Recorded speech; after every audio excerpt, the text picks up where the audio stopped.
ऊना में जल्द ही एक अत्याधुनिक मॉडल आंगनबाड़ी केंद्र का निर्माण किया जाएगा। उपायुक्त ऊना जतिन लाल ने अत्याधुनिक आंगनबाड़ी केंद्र के निर्माण के लिए जिला मुख्यालय के आसपास शीघ्र उपयुक्त भूमि तलाशने के निर्देश दिए हैं। इस अत्याधुनिक आंगनबाड़ी केंद्र में बच्चों के स्वास्थ्य से लेकर उनके खानपान एवं खेलकूद संबंधी सभी अद्यतन सुविधाएं उपलब्ध रहेंगी। उन्होंने सोमवार को ग्राम पंचायत जलग्रा टब्बा तथा लालसिंगी के अपने दौरे में संबंधित अधिकारियों को इस संबंध में निर्देश दिए। इस दौरान उन्होंने दोनों पंचायतों में चल रहे आंगनबाड़ी केंद्रों का निरीक्षण भी किया और बेहतर सुविधाएं सुनिश्चित करने के लिए आवश्यक सुधारात्मक कदम उठाने को कहा। इस अवसर पर खंड विकास अधिकारी के.ए. वर्मा, बाल विकास परियोजना अधिकारी ऊना कुलदीप सिंह दयाल एवं प्रधान ग्राम पंचायत लालसिंगी दिनेश रायजादा भी उपस्थित रहे। जिला परिषद ऊना की त्रैमासिक बैठक सोमवार को जिला परिषद के सभागार में जिला परिषद अध्यक्षा नीलम कुमारी की अध्यक्षता में संपन्न हुई। इस दौरान एडीसी ऊना महेंद्र पाल गुर्जर भी उपस्थित रहे। बैठक में सदस्यों द्वारा अपने अपने जिला परिषद क्षेत्र से संबंधित विभिन्न समस्याएं संबंधित कार्यालयाध्यक्षों के समक्ष रखी।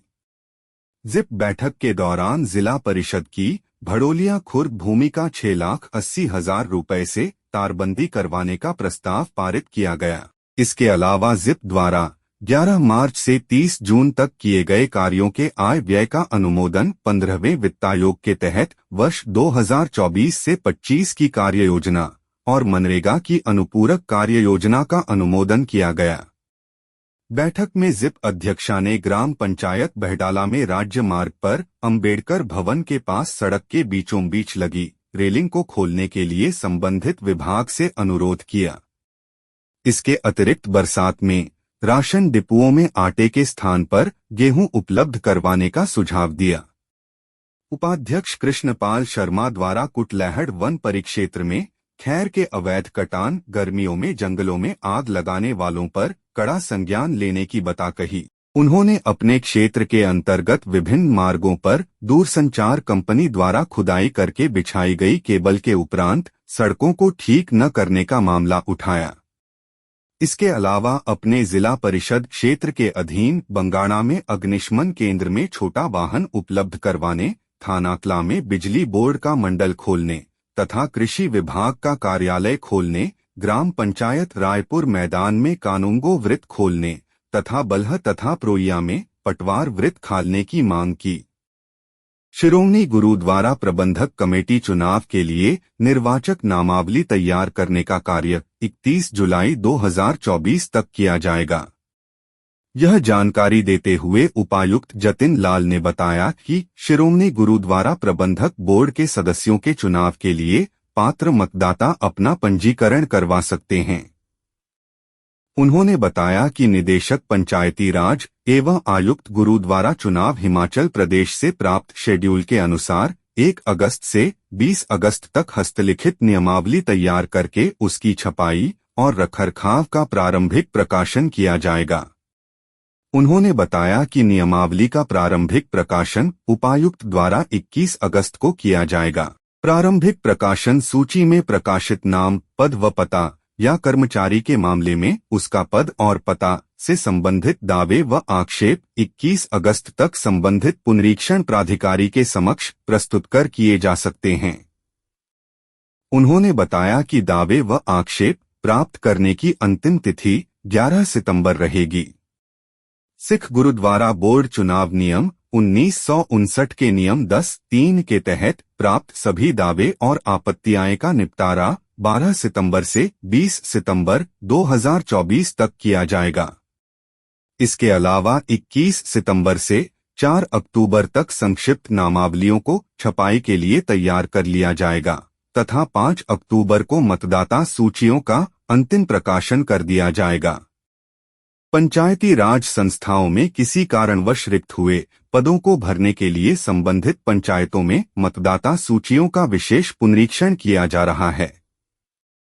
इस बारे जानकारी देते हुए जिला निर्वाचन अधिकारी पंचायत एवं उपायुक्त जतिन लाल ने बताया कि मतदाता सूची में नाम शामिल करने के लिए किसी व्यक्ति की पात्रता निर्धारित करने की तिथि 1 जुलाई 2024 रहेगी। उन्होंने बताया कि मतदाता सूची का प्रारूप प्रकाशित कर दिया गया है। उन्होंने बताया कि इस संबंध में 16 से 22 जुलाई तक दावे और आपत्तियां पुनरीक्षण प्राधिकारी के समक्ष प्रस्तुत की जा सकती है।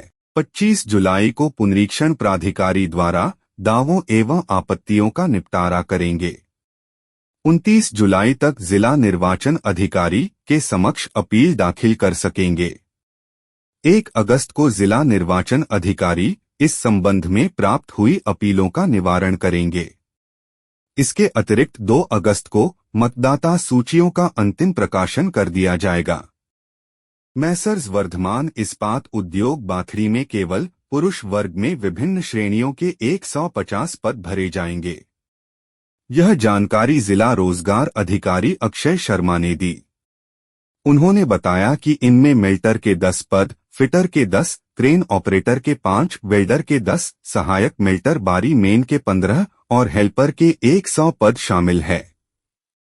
इन पदों के साक्षात्कार 18 जुलाई को प्रातः 10 बजे जिला रोजगार कार्यालय ऊना में होगा।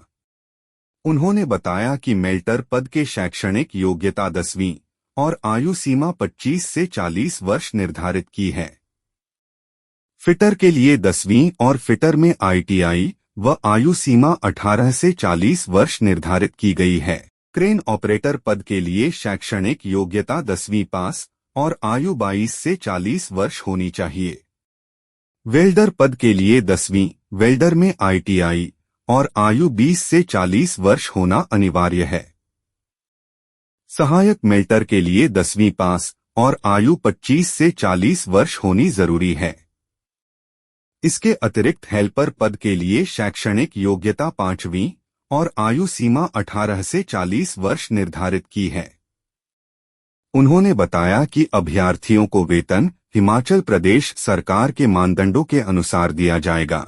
अक्षय शर्मा ने बताया इच्छुक अभ्यर्थी अपने योग्यता प्रमाण पत्र, जन्म तिथि, रोजगार कार्यालय का पंजीकरण card, Aadhaar card number, 2 passport size photo सहित साक्षात्कार में उपस्थित हो सकते हैं।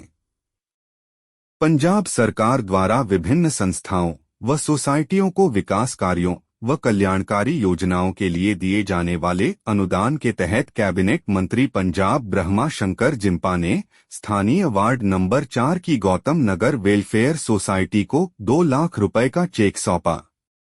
कैबिनेट मंत्री ने एसोसिएशन के पदाधिकारियों को चेक सौंपते हुए कहा कि एसोसिएशन मोहल्ले के विकास में बहुत अच्छा योगदान दे रही है और भगवान परशुराम जी पार्क की भी अच्छे से देखभाल कर रही है। उन्होंने आश्वासन दिया कि पंजाब सरकार की ओर से भविष्य में भी कल्याणकारी कार्यों में लगी समितियों और संगठनों को हर संभव सहायता प्रदान की जाएगी। उन्होंने कहा कि विकास एवं अन्य कल्याणकारी कार्यों के लिए अनुदान की कोई कमी नहीं आने दी जाएगी और ये कार्य युद्ध स्तर पर जारी रहेंगे। ब्रह्मशंकर जिम्पा ने कहा कि क्षेत्र में विकास कार्य भी जारी रहेंगे ताकि लोगों को किसी तरह की परेशानी का सामना न करना पड़े। उन्होंने कहा कि मुख्यमंत्री भगवंत सिंह मान के नेतृत्व वाली पंजाब सरकार योजनाबद्ध तरीके से राज्य का विकास कर रही है, जिससे हर क्षेत्र की शक्ल बदली जा रही है। ब्रह्मा शंकर जिम्पा ने कहा कि होशियारपुर के सभी वार्डों की मुख्य मांगों को चरणबद्ध तरीके से हल किया जा रहा है।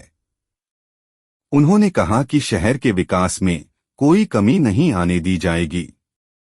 बीड़ सोसाइटी बलाचौर और सुनीता चैरिटेबल अस्पताल ने गुरु नानक मिशन चैरिटेबल अस्पताल कुक्कर मुजारा में अस्पताल परिसर में पौधे लगाए। इस दौरान अमन वर्मा ने कहा कि इस वर्ष बीड़ सोसाइटी द्वारा विभिन्न क्षेत्रों में 50,000 पौधे लगाए जा रहे हैं और अब तक 10 पौधे लगाए जा चुके हैं।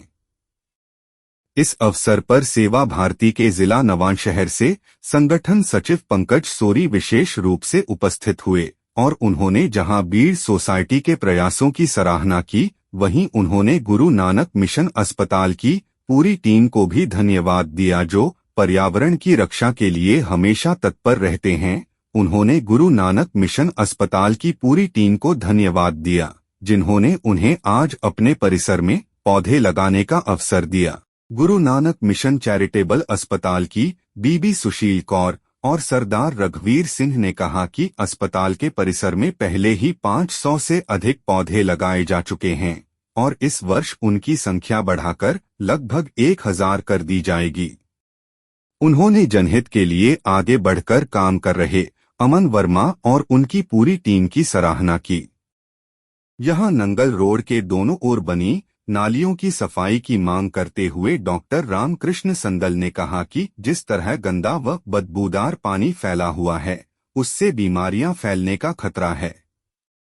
अब प्रशासन के उच्च अधिकारियों से मांग की गई है कि तुरंत इसका निरीक्षण किया जाए और नालों की सफाई का पूरा ध्यान रखा जाए। उन्होंने कहा कि कई जगहों पर नाले से पानी ओवरफ्लो होकर सड़क पर आ गया है। सरकारी भूमि की अखंडता को बनाए रखने के लिए एक निर्णायक कदम उठाते हुए चंडीगढ़ प्रशासन ने रायपुर कलां गांव में सफलतापूर्वक अतिक्रमण विरोधी अभियान चलाया। संपदा कार्यालय की प्रवर्तन टीम के सहयोग से इंजीनियरिंग विभाग द्वारा संचालित इस अभियान में सरकारी संपत्ति पर अनधिकृत कब्जों को लक्षित किया गया। अभियान के दौरान कई अनधिकृत अस्थायी संरचनाओं की पहचान की गई और बाद में उन्हें साइट से हटा दिया गया। इस कठोर कार्रवाई के कारण लगभग 7 एकड़ भूमि पर पुनः कब्जा किया गया, जिस पर अवैध रूप से अतिक्रमण किया गया था। सरकारी भूमि को संरक्षित करने और शहर के नियोजित विकास को सुनिश्चित करने के लिए चंडीगढ़ प्रशासन की प्रतिबद्धता इस कार्रवाई के माध्यम से स्पष्ट रूप से प्रदर्शित हुई। यह अतिक्रमण विरोधी अभियान एक मजबूत संदेश के रूप में कार्य करता है कि प्रशासन अपनी भूमि की अखंडता को बनाए रखने और अनधिकृत कब्जों को रोकने के लिए समर्पित है। रेड क्रॉस नशा मुक्ति एवं पुनर्वास केंद्र नवांशहर द्वारा आज विश्व जनसंख्या दिवस मनाया गया। इस सेमिनार की अध्यक्षता परियोजना निदेशक चमन सिंह ने की। इस अवसर पर श्री चमन सिंह ने कहा कि 11 जुलाई 1987 को विश्व की जनसंख्या 5 अरब हो गई थी। इसने विश्व बैंक के वरिष्ठ जनसांख्यिकी विशेषज्ञ डॉ केसी स्कारिया को यह सुझाव देने के लिए प्रेरित किया कि 11 जुलाई को हर साल विश्व जनसंख्या दिवस के रूप में मनाया जाना चाहिए। जल्द ही इस दिन की स्थापना संयुक्त राष्ट्र द्वारा की गई और पहली बार वर्ष 1989 में मनाया गया। तब से दुनिया की बढ़ती जनसंख्या के बारे में जागरूकता बढ़ाने के लिए हर साल विश्व जनसंख्या दिवस मनाया जाता है। इस वर्ष के विश्व जनसंख्या दिवस का विषय है किसी को पीछे न छोड़े, सभी की गणना करें। विश्व जनसंख्या का सामाजिक आर्थिक विकास, पर्यावरणीय स्थिरता और व्यक्तिगत कल्याण पर महत्वपूर्ण प्रभाव पड़ता है। यह दिन जागरूकता बढ़ाने, कार्रवाई को प्रोत्साहित करने और प्रभाव से संबंधित मुद्दों को उजागर करने के लिए मनाया जाता है और लोगों से स्थायी विकल्प चुनने का आग्रह भी किया जाता है। बढ़ती आबादी जहां अवसरों के नए रास्ते खोलती है, वहीं चुनौतियां भी खड़ी कर सकती है। हमें इसके प्रभाव को समझने और उसके अनुसार कदम उठाने की जरूरत है।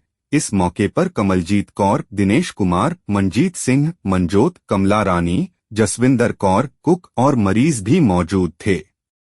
पंजाब के राज्यपाल एवं केंद्र शासित प्रदेश चंडीगढ़ के प्रशासक श्री बनवारी लाल पुरोहित ने आज यहां पंजाब राजभवन में कारगिल विजय दिवस की रजत जयंती के अवसर पर पौधारोपण किया।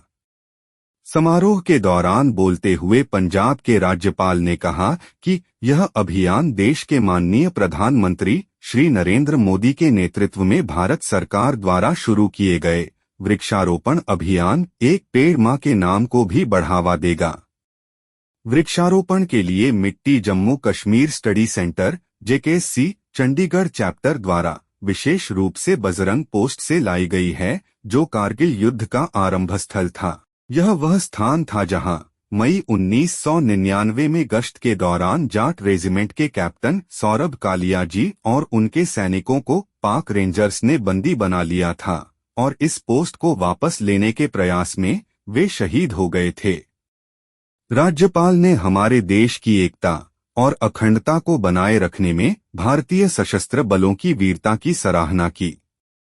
उन्होंने नागरिकों से ऐसी गतिविधियों को बढ़ावा देने का आह्वान किया जो न केवल पर्यावरण को संरक्षित करने में मदद करें, बल्कि भारतीय सशस्त्र बलों की वीरता और सर्वोच्च बलिदान के बारे में जागरूकता भी पैदा करें। यह वृक्षारोपण अभियान Jammu Kashmir study centre, Chandigarh chapter द्वारा कारगिल युद्ध की 25वीं वर्षगांठ मनाने हेतु आगामी 2 सप्ताह में आयोजित की जाने वाली विभिन्न गतिविधियों की श्रृंखला के एक हिस्से के रूप में आयोजित किया गया था। वृक्षारोपण का यह अभियान कार्यक्रमों की श्रृंखला से जुड़ा पहला अभियान है जो यूटी चंडीगढ़ के सभी सरकारी स्कूलों कॉलेजों में आयोजित किया जाएगा। पंजाब साहित्य सभा रजी नवांशहर द्वारा 20 जुलाई शनिवार दोपहर 3 बजे अरोड़ा सभा नवांशहर के कार्यालय बाई जी की कुटिया के पास पंडोरा मोहल्ला नवांशहर में सावन कवि दरबार का आयोजन किया जा रहा है। इस कवि दरबार की मुख्य अतिथि श्रीमती रिया अरोड़ा होंगी तथा विशिष्ट अतिथि गुरप्रीत कौर गुलाटी होंगी। इस कवि दरबार में प्रमुख कवि, लेखक, साहित्यकार और मशहूर कलाकार भी शामिल होंगे। इस संबंध में सभा के अध्यक्ष दर्शन दर्दी, सचिव देश राज बाली ने जानकारी देते हुए बताया कि इस सावन कवि दरबार में प्रसिद्ध साहित्यकार, लेखक और बुद्धिजीवी पहुंचेंगे। इस अवसर पर मनमोहन सिंह गुलाटी, तरसेम साकी, दर्शन दर्दी, वासुदेव परदेसी आदि सभी लेखक एवं कवि उपस्थित थे। Mool Raj Devi Chand Kapoor SD public senior secondary school Garhshankar में सामाजिक विज्ञान से संबंधित मॉडल की प्रदर्शनी आयोजित की गई।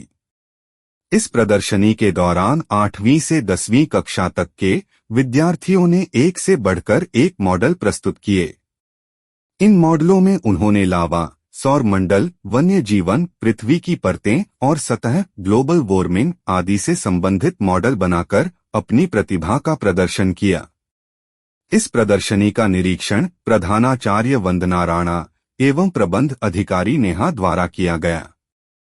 पंजाब सरकार के निर्देशों के तहत और जिला शिक्षा अधिकारी शहीद भगत सिंह नगर के मार्गदर्शन में आज सरकारी senior secondary smart school Mukandpur में जिले के सेकेंडरी, हाई, मिडिल स्कूलों के यूडाइस और एनरोलमेंट को बढ़ाने के संबंध में एक विशेष प्रशिक्षण आयोजित किया गया, जिसमें जिला शिक्षा अधिकारी सुश्री रविंदर कौर, उप जिला शिक्षा अधिकारी राजेश कुमार, स्कूल प्रिंसिपल अमरजीत खटकड़, सभी BNO और स्कूल प्रमुखों ने भाग लिया।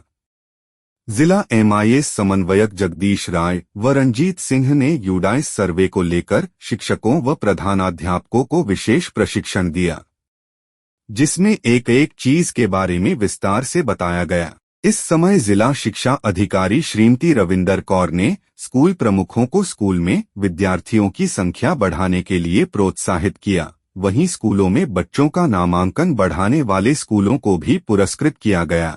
इनमें स्कूल ऑफ एमिनेस बंगा, सरकारी सीनियर सेकेंडरी स्कूल चक बिलगा, सरकारी सीनियर सेकेंडरी स्कूल बंगा, लड़कियां, सरकारी सीनियर सेकेंडरी स्कूल हियाला, सरकारी सीनियर सेकेंडरी स्कूल राहों, लड़कियां, सरकारी हाई स्कूल मेहतपुर, सरकारी हाई स्कूल गारी कानूंगो, सरकारी हाई स्कूल गुनाचौर को प्रशस्ति पत्र देकर सम्मानित किया गया। जिला शिक्षा अधिकारी एवं उप जिला शिक्षा अधिकारी श्री राजेश कुमार के अनुसार वर्तमान में जिन स्कूलों में विद्यार्थियों की संख्या कम हुई है, उन स्कूलों के प्रभारियों से परामर्श किया गया और उन्हें छात्रों की संख्या बढ़ाने के लिए राजी किया गया ताकि जिला स्तर पर स्कूल का नामांकन बढ़ाया जा सके।